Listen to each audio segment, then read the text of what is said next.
Thanks for joining us for this week's Health News You Can Use. I'm Lindsay Stish. The pandemic has taken a tremendous toll on many people's mental health. Young adults have been hit particularly hard. This week, we're talking about this issue and what to do if you or someone you know is a young adult who's struggling. I'm here today with Dr. Savannah Geske, a licensed psychologist with St. Luke's Behavioral Health Specialist. Thanks so much for joining us. Thanks for having me, Lindsay.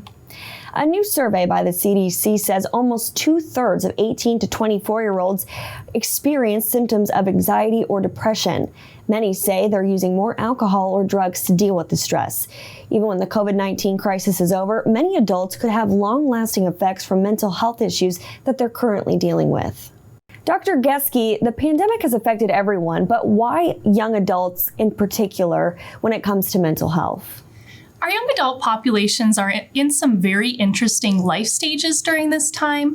A lot of our young adults, individuals between the ages of 18 and 24, are starting college, starting new jobs, starting new families, or forming these new intimate relationships. And so there are a lot of very significant events that are happening during this time, and so they can be very susceptible to stressors.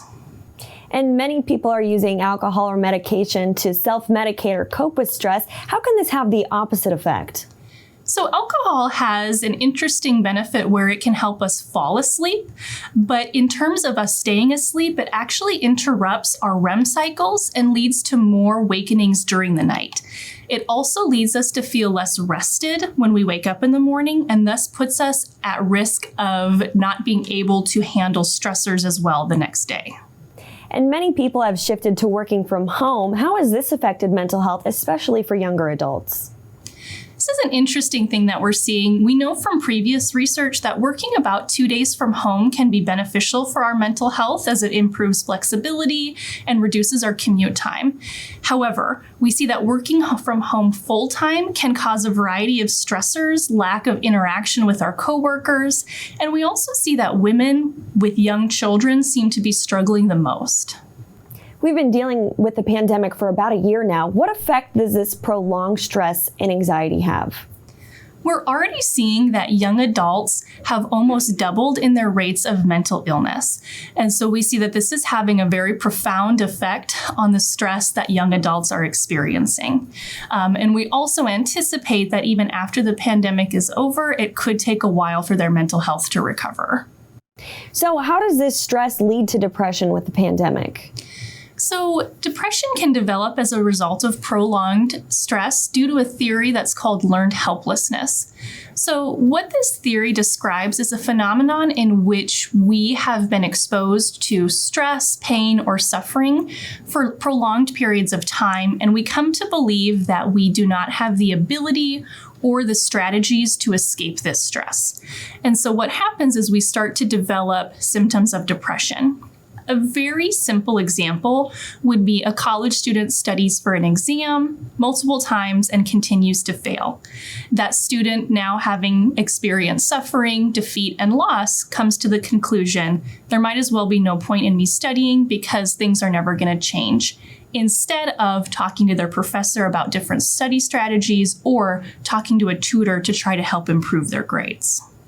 And what are some signs that you may need to reach out for help? So signs that you might notice within your own self would be difficulty concentrating, racing thoughts, difficulty sleeping. Things that friends and family might notice would be irritability, pulling away from social connections. These would all be things that would let us know that something might be amiss. Now, given the tremendous demand for mental health services, it can sometimes take a bit to get an appointment.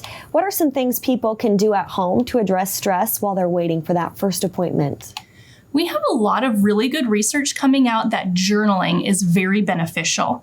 Due to the lack of social connections, people have not been able to process their thoughts and feelings about stressors like they normally would. Journaling allows us a time where we can process through our thoughts and emotions in a safe space, even without another person.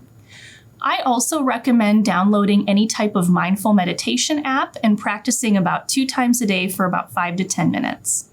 And lastly, we see that sleep is very disturbed during this time. And so setting a set bedtime and a set wake time and sticking to that can really help with improving sleep, which can also help improve your management of stress during the day.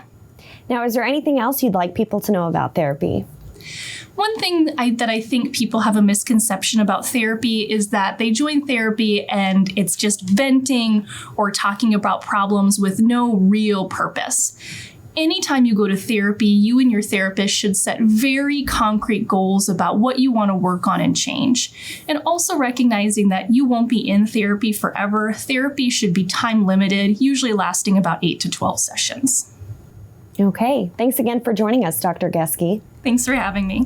If you'd like to find out more about St. Luke's Behavioral Health Services, including how to schedule a virtual visit, go to stlukeskc.org/behavioral. You can also stay up to date with all of the latest developments on the COVID pandemic and other health news from St. Luke's at stlukeskc.org/news. Thanks again for watching. We'll see you next time on Health News You Can Use.